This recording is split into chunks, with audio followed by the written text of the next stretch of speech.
Hi everyone, Urban EDC here. In my previous video I talked about the philosophy of an urban EDC knife. In an urban environment, what kinds of knives, why do we carry these knives? And for the purposes of this video, I'd like to go over a few criteria on what makes a good urban EDC knife. So first things is the weight of the knife. The weight of the knife you want to be relatively light because you're going to be carrying this all day with you, and you don't want to carry something that's really heavy and that's going to weigh down in your pocket and make it really heavy for you to carry. So the weight, if you look at Nothing Fancy's videos, he likes anything that's under 4 ounces, and yeah, 4 ounces is a good limit. When you hold a knife in your hand, you'll be able to tell if something's really above 4 ounces or not, because 4 ounces is actually pretty heavy if you hold it in your hand. So yeah, I would agree with his limit of 4 ounces. What about the size of the knife? I have 2 different knives here that I can show you. This is a Benchmade Vex. I'll do complete reviews on these 2 knives separately later, but this is a Benchmade Vex, and this is an HK Ally 14440, also by Benchmade. Both of these are great knives. So the weight, so like I said, the 4 ounces, this is considerably over 4 ounces, so that makes this one kind of heavy to carry, whereas the HK Ally is very light. So weight is something you definitely want to consider for an urban EDC knife. Basically, the less weight the better. The size of the knife? The size of the knife can actually depend, varying on the user of the knife. So I like my knives in the closed position to be basically just barely over 4 inches. And the reason why I like that is because it gives me a nice grip on the knife. A lot of people like the Boker subcoms, which are really tiny, like I guess, you know, credit card shaped knives. It'd probably be like about this big, something like that's credit card shaped. But I prefer my knives to be a little longer so I can get a better grasp on the handle. So size is up to you. What about size of the blade? For this one, this is a 3.29 inch blade. This blade I think is okay for EDC use. I don't think I would go anything higher than 4 inches for the blade length. Anything longer than 4 inches is gonna scare a lot of people, and it'd probably be harder to conceal, which is one of the main goals that we want to have in an urban EDC knife. Speaking of that, what about carrying efficiency? So carrying efficiency is how easy it is to carry the blade. Obviously weight will be a big factor in this. Something really light like this HK Ally, it's going to be really easy to carry because it weighs, this one I think is like 2.3 ounces or something. It's really light. Also, since this one's thin, really thin, when you put it into your pocket and you carry it, it's not really going to leave a big imprint in your pocket. So people aren't really going to notice that you're carrying a knife.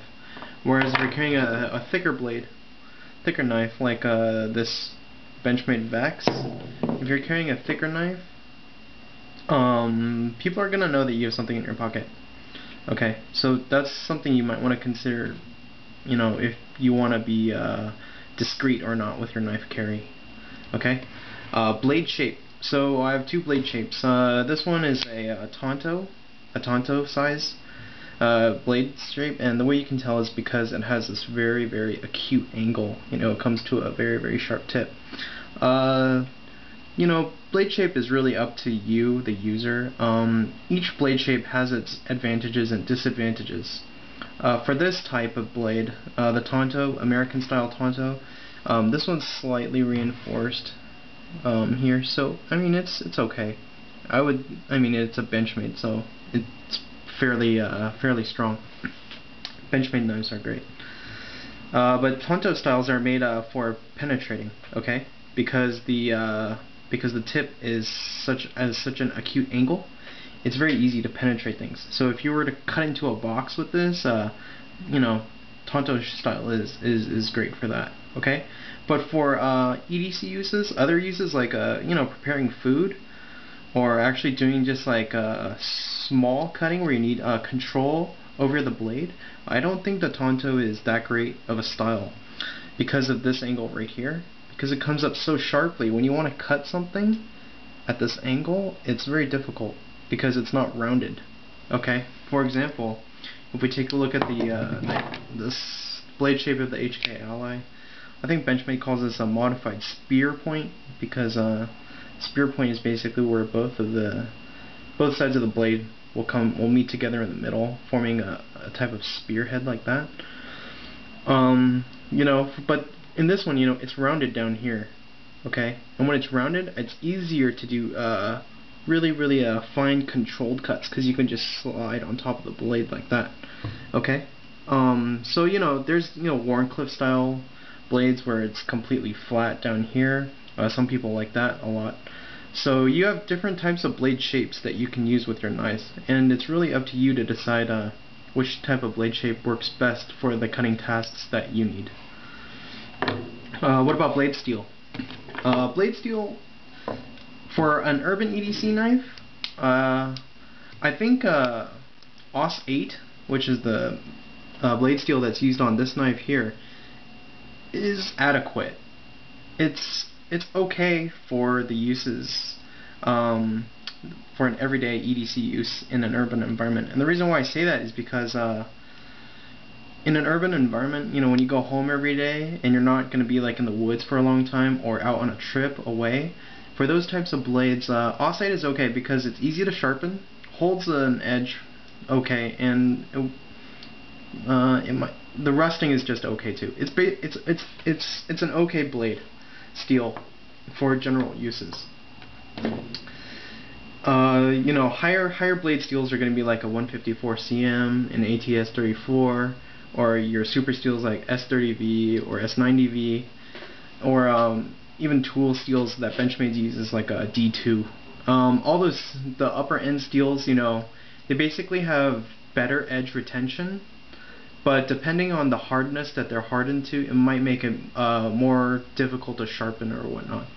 So for everyday purposes, Os 8 is fine. I don't think I would go anything lower than on Os 8. And anything above is obviously going to be great. And the other thing you might want to consider is the locking mechanisms for your knife. This is also pretty much user defined, what you like in your knife. This one is a liner lock. If we look over here, a liner lock is where this piece right here bends over. Okay, it slides over, and it prevents the blade from folding in back on you. Okay, and it's liners because they go down all the way, and they're not part of the frame itself. Okay, that would be a frame lock. But this is a liner lock. You see, it's separate than your frame. So liner locks are good. They're okay. I like liner locks. The HK Ally is a frame lock. Okay, same idea. This piece of metal right here, I don't know if you can tell, but it slides over, same as the liner lock. But this one is part of the frame, okay? So when you grip onto the knife, you're actually reinforcing this frame lock right here, making the blade almost impossible to shut down and jam on you. Which is why frame locks are preferred to liner locks. Okay? Benchmade also makes axis locks. You can look up other videos on that. But those are really good too. Spyderco uses a lot of lockback knives. I'm not such a great fan of that. But that's just my own opinion. But those are strong too.